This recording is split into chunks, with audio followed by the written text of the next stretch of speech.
Shankara Parvati Pati Mahadev Sri Shankara.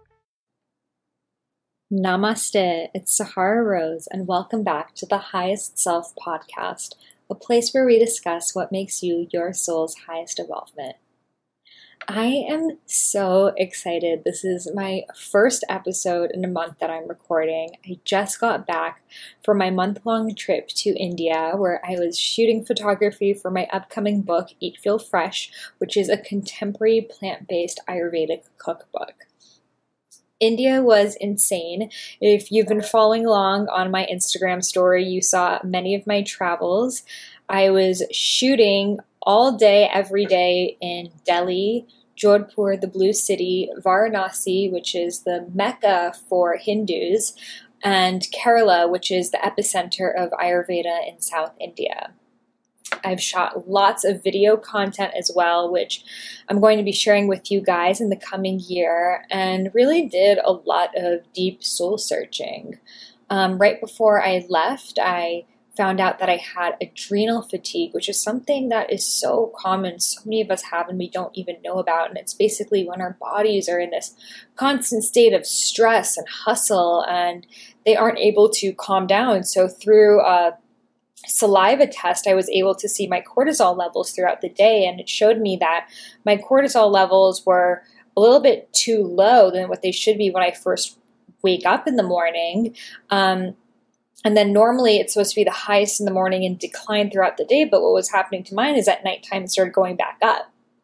So my body at nighttime would suddenly get the surge of energy, which was why I couldn't sleep at night, and I would, start doing all my writing and working at like 10 p.m., but actually it's because biologically my cortisol levels are going up, so I'm unable to sleep because there's so much adrenaline going through my body. And, over a period of time of continually doing this, it puts your body into fatigue, and that's what adrenal fatigue is. So I've been working on healing that. I'll do another podcast episode all about what I've been doing for healing it. I already feel so much better in the past month. But one of the first things I was looking at was my relationship to work, my relationship with social media, how much time I spend on my phone, on the computer, answering emails, and really just having no boundaries between me and my work, and always being hustling all the time, and how that really wasn't conducive to, my actual well-being.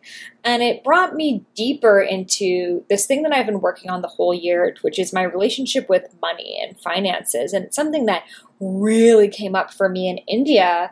And I'll share more of this in this episode, but something that really came up to me. And, last year I set an intention to myself that I wanted 2017 to really be the year of financial freedom for me, and just not being a slave of money anymore. And, when you don't have money, you actually are a slave to it because it's always on your mind. And I didn't want that for myself. I wanted to be free of worrying about, can I buy this coconut water? Can I not? Can I get a massage? Can I not? I just didn't want that to be something that was holding me back from living my most full life. And that intention really came true for me in 2017. It was by far the most abundant year that really blew me away, and so much more is to come in 2018. And in this journey, I've just realized how important finances are, and how they're like that one thing that I really didn't want to look at, because I was like, money, numbers, I hate math, money's icky, had all these weird feelings with money that I think a lot of us have. And by doing a lot of work around this, reading books, just really going deep with my relationship with money and financial wealth, I've realized that it was all my own blocks, all my own limiting beliefs. And that was really the reason why money was coming so hard to me, was because of my view of what money really is.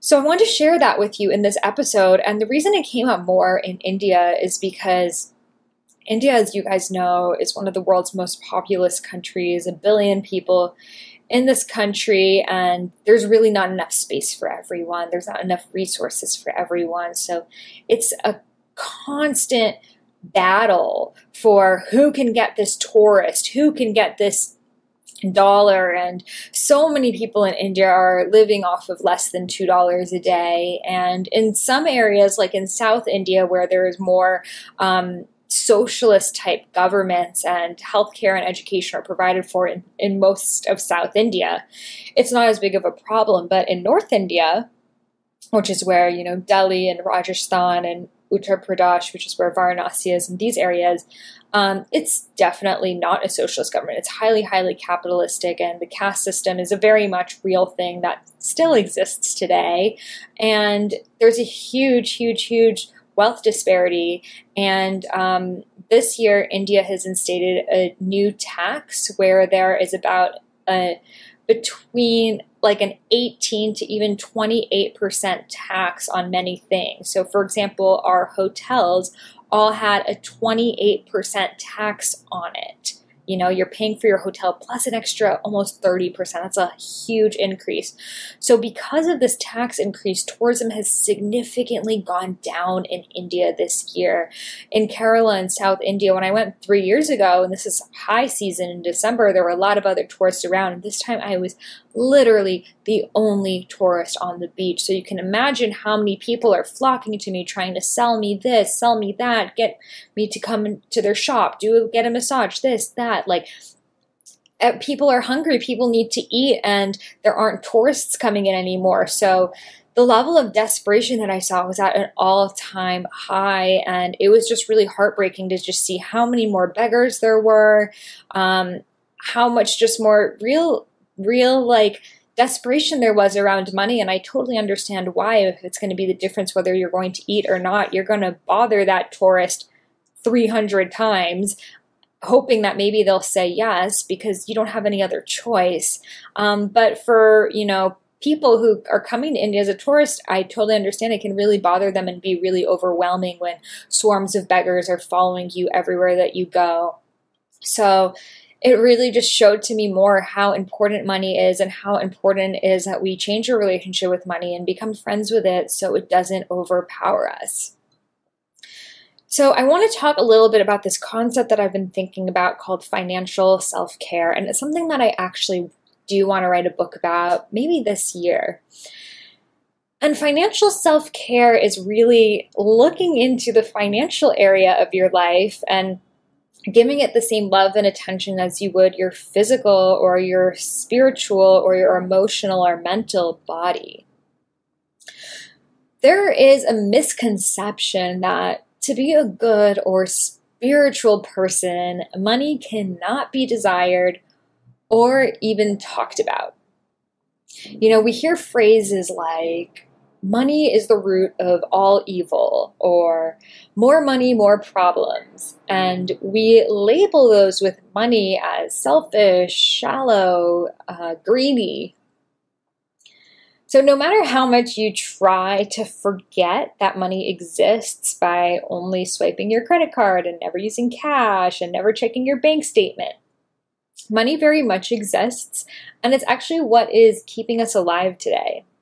So money is what puts a roof over our heads. It's what buys our groceries, finances our education, buys our clothes, pays for our vacations and travels. It's also the number one thing that couples argue about and causes the most number of divorces. Money can either free us or enslave us. It can liberate us or suffocate us, just depending on our relationship with it. But really, all it is a green piece of paper that society has placed some value on. It's neither good nor bad. It's just a physical depiction of an energy exchange. It flows, circulating millions of hands, and millions more are printed every single day. We can choose which side of the coin we want to be on, those that receive or those that block. And if you're listening to this podcast episode, I'm assuming you want to be of the latter. So let's talk about money. What is money? Money is an energy exchange. It's how much perceived value we place upon a service, an item, or an experience. The amount of money we receive is based off of how much value we believe that we have, which is echoed back to us by others. So for this reason, by changing your belief of how much you're worth, you can actually change how much money you make, just as long as you can back it up with action. Money is a mindset. And the beautiful part about it is that we can master it. By getting honest about our beliefs and rewiring our thought patterns, we can radically transform the influx of money coming to us, which I've experienced profoundly this year.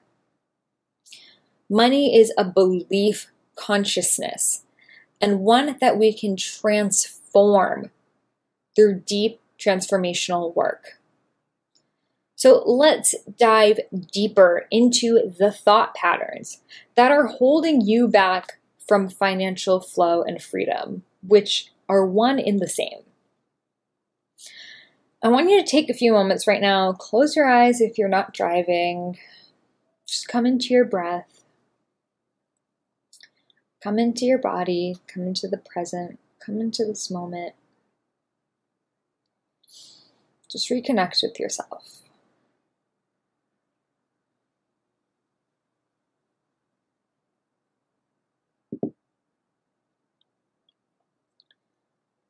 Now think back on your first experience with money ever as a child. You may have been 5 years old at the toy store, begging your mom for a new doll, and her responding that it's too expensive. Or overhearing your parents fight about whether they could send you to private school or not because money's too tight. Think back on your first experience with money ever.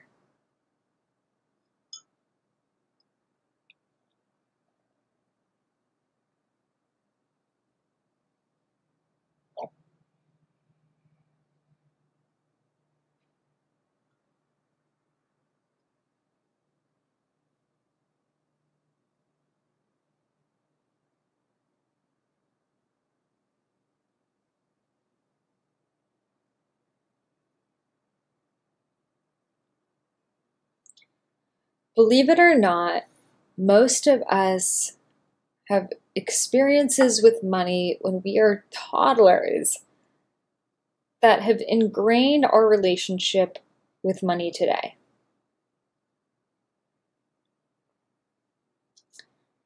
I remember my first experience with money. I was around 6 years old, and I went to get ice cream with my dad and brother. Normally, my mom would take us, and I would order the vanilla soft serve with rainbow sprinkles, and my brother would just get the chocolate in a cup. I hated chocolate ice cream, and he didn't want anything to do with my girly rainbow sprinkles either. But that day, my dad was taking us for ice cream, and when we went to order, he said, "What? You can't get 2 separate flavors? If you each order a small, it's going to cost $2 each, but if you split a medium, it will only be $3.40. Therefore, we'll save 60 cents and you'll still get the same amount of ice cream." Okay, I'm 6 years old. So I look at him totally puzzled. I'm like, "But I like vanilla and he likes chocolate. We don't want the same kind of ice cream." And my dad replied, "So then get coffee. Just decide on something you both like. It's ridiculous to get 2 separate flavors. Just pick one and share." You see, I had never experienced this before. I got my vanilla with the sprinkles. He got his chocolate. That's what it was. We were 2 different people, but suddenly we had to pick one flavor because it was 60 cents cheaper. So I looked through every flavor, asking my brother, "Do you like cookie dough?" He's like, "No, I like Rocky Road." I'm like, "Well, I don't like Rocky Road. I don't like anything with chocolate." "Do you like strawberry?" "No, I only like chocolate flavors." So there was nothing we could decide on. So my dad's like, well, looks like you guys aren't going to get any ice cream since you can't decide on a flavor, and ordered his own coffee ice cream and ushered us to leave. I was heartbroken, literally. I mean, why could I not pick the flavor that I wanted because of a 60-cent difference? I wasn't even sure if 60 cents was a lot of money or not, but I knew that it had control over me in that moment. Because I didn't have the 60 cents or any money at all, not only could I not decide what kind of ice cream that I wanted, but I couldn't get any at all. And it was in that moment that I realized I never wanted money to have power over me again. And I declared to myself, no matter what, I'm going to be making my own money and get all the rainbow sprinkles. You see, there's this misconception that the more money you make, the more you're stuck thinking about money, when really it's quite the opposite. Let's be real. Have you ever been broke before? If so, you know what I'm talking about. When you don't have money, it's all you can think about. You're constantly calculating how much your meal will cost and how much the tax will be and how much tip you have to leave and whether you can even go to lunch with that friend or not. You know, you cancel meeting up with friends because you don't have the money for the Starbucks. Let's be real. It's always on your mind. It makes the difference whether you have to walk through the snow to work or school or can hop in an Uber. If you can buy a new outfit or are stuck with hand-me-downs. If you can travel the world or will remain stuck in your bubble. If you can seek education through workshops and classes, or if that's considered a luxury inaccessible to you. If you can see healers and body workers, or that's not even in your vocabulary. It's really a big deal. The people who are the most preoccupied with money are actually those who make the least, because every dollar makes a difference. It will determine whether you'll put food on the table, the quality of your lifestyle, the future of your children. When you don't have money, you become a slave to money. Money is not evil. It finances all the good things in your life as well. Ask yourself, could you feed yourself organic foods, get massages, buy self-care products and non-toxic household products, live in a nice neighborhood, go to the beach, go to Disney World, or even just survive a single day without money? The answer is no. And because these things like organic foods and non-toxic makeup and household products and living in nice neighborhoods are more valuable, they're going to cost more than run-of-the-mill fast food or chemical-laden products or living in governmental housing. We were each born with a unique deck of cards, and for many of us, that included poverty. However, that doesn't mean you have to remain there. It just means we have to do a little more work, shifting our mindset because we didn't grow up with healthy examples of it. And even if we did grow up with money, plenty of rich people are still extremely greedy and lack a fluid relationship with their cash flow. Being rich is one thing, but being abundant is a totally different ballgame. You see, you can be rich in numbers, but still very, very small in your mindset.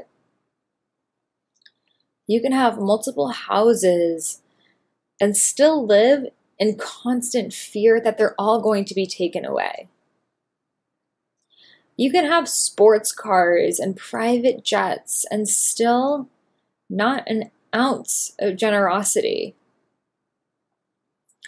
However, if you're abundant, you realize that money comes and goes, and you will only receive if you give. You can have nice homes and cars, but you aren't attached to them as part of your identity. You're rich in thoughts, love, gratitude, and generosity. This is what it means to live abundantly. So this is a call right now. More spiritual people need to rise up into their abundance. We have to let go of this belief that one cannot be spiritual and still have a healthy bank account. Health transcends in all levels: physical, mental, emotional, spiritual, as well as financial. We can't take care of the physical, go to the gym, eat the superfoods, practice yoga, support the mental, find balance in the emotional, and create space for the spiritual if we lack in the financial. An imbalance in one creates an imbalance in all. And it's time for us to begin this discussion about the financial section of our self-care practices. We all have rituals that we do for our bodies, skin, minds, and souls. But what about for our abundance? Whatever we keep track on grows. And it's important we begin taking care of the financial area of our lives to allow it to flourish into prosperity.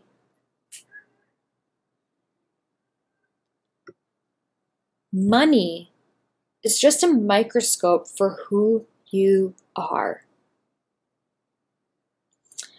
One of the most common beliefs around money is more money, more problems.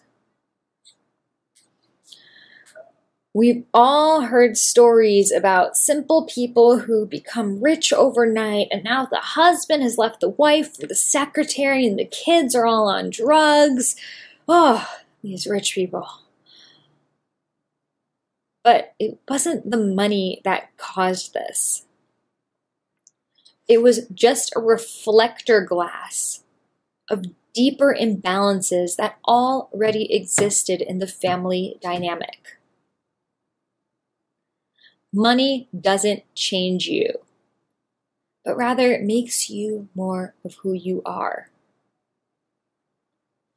If you're a greedy person, more money isn't going to make you become generous, but rather more grasping of your wealth. If you are a giving person, more money will provide you with more opportunities to support causes that matter to you. If you are a corrupt person, more money is just going to amp up the playing field for your corruption. If you are an honest person, more money is going to be spent supporting hard-working people who deserve every dollar. Families don't break apart because of the money. The money may have just sped up the process, but they were already broken. There are plenty of caring, close, and supportive families without any of the TV melodrama that have plenty of financial wealth. They're just not the stories that we hear about. It gives people more satisfaction on the other side of the fence to say, oh, those rich people, their lives are full of problems. I would never want to be one of them. Than it does to actually take a good look at your relationship with money and change some deep-seated patterns. If more money created more problems and less money made you happier, then low-income communities should be the happiest places in America. Have you ever been to the inner city or poverty-stricken areas? Sadly, those with the lowest incomes per household are those with the most gang violence, domestic abuse, rape, sexual assault, teen pregnancy, high school dropouts, stealing, shootings, obesity, and malnourishment. We can't deny that money is the fabric of modern-day society. It can't replace love, truth, or purpose, but it doesn't have to.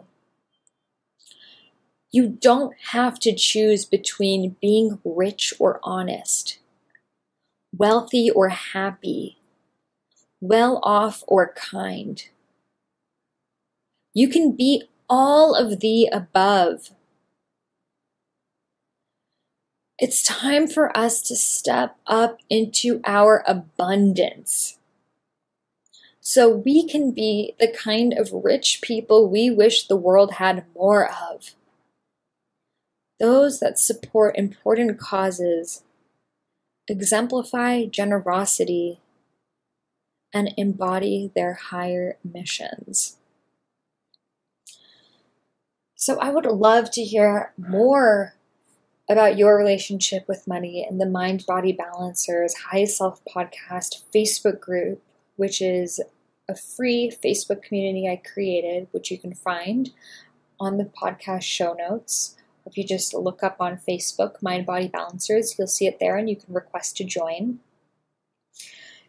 This topic is something that I really feel like not enough people are talking about, especially those coming from a spiritual background. And I think it's really time for us to merge the two worlds because everything is energy, money inclusive, and we're missing out on a huge part of our lives if we keep this topic out of the discussion. So if you liked this episode, please leave a review in the iTunes store, even if you're not listening to this on iTunes. That's how I receive feedback. That's how we spread this podcast to more people. That's how iTunes determines the rank and shows it to various listeners. So please, please, please, this podcast is totally free to you, and for me has a lot of expenses and time that I put into it because I love it. And it would mean so much to me if you can just give 2 seconds of your day and write a beautiful review in the iTunes store. You can just look up Highest Self Podcast on iTunes or just Google it and go on the website and write it there. You don't need an Apple computer or anything to write the review. And let me know what you thought of this episode, if you would be interested in me writing a book about this subject, what your questions about money are. I really want to get this topic of discussion going, so we can put more money in the pockets of well-deserving people who are going to spread the financial and emotional generosity that comes with abundance. So I want the wealth to come to you, to everyone listening to this podcast, so we can create ripples of change that will make a big, big difference in the world. You know, when I'm in India, when I'm in these places, I see what will make the most difference in their lives are donations, are money. And that's really what they need. If they had that, they wouldn't be begging, they wouldn't be sold into slavery, they wouldn't be put into these situations. It all comes down to money. So when we teach people to change our relationships with money, we are empowering people to take control of their lives and creating ripples of change that will really drastically change the vibration of this entire planet. So I hope you take a greater look at your financial self-care, and please let me know how you liked this episode in the iTunes review. Thank you so much, and talk to you guys next week.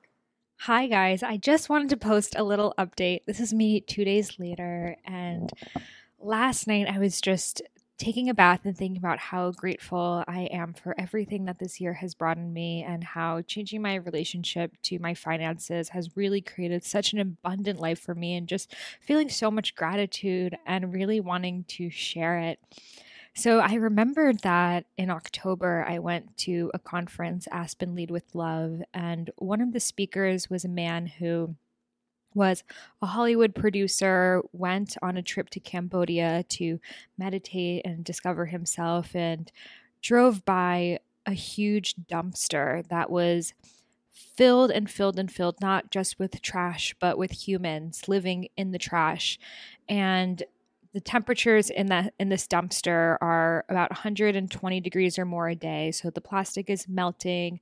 The children are living in it. The diseases are rampant, and thousands of people live here. A lot of children are dumped by their parents who don't want them in this dumpster. So most of them are kids who live by themselves. And then as they age, they create families and homes made out of the dirt, made out of the trash in this giant dumpster. And unfortunately, it's grown and grown and grown, not just with the population throwing their trash there, but with more and more people throwing their children there. And I shared this workshop on my Instagram story when it was happening, and it really just struck a chord with me, and just really like, I knew that this happened, but seeing the videos and the pictures of the kids, and this man decided to give up everything, give up his career, sell all of his belongings, and move to this exact area, living in the trash, spending his days trying to help these kids, get them out of there, get them into school, get them. So many of their parents are dying from diseases in their arms. So much AIDS, so much just like preventable diseases as well. And he created an organization called the Cambodian Children's Fund. And he was sharing it, and actually created a boarding school that these kids can live and sleep in the school, go to college, K through 12, and if they get accepted to college, it fully pays for them, and it really gets them out of poverty, because, if you send a kid to school and they go back to the dump, they're not going to really learn. So this really, every aspect of their life, it teaches them about Cambodian wisdom. They even have mentorship programs where they help the grandmothers, the elderly women, and connect them with the teenagers so they can pass along the Cambodian traditions and wisdom. So he created this boarding school, this sponsorship program that people can sponsor children and grandmothers there to really turn around their lives. And when you sponsor a child, not only do you help them, but if they have any family members, it pays for their housing, it pays for all of their medical bills,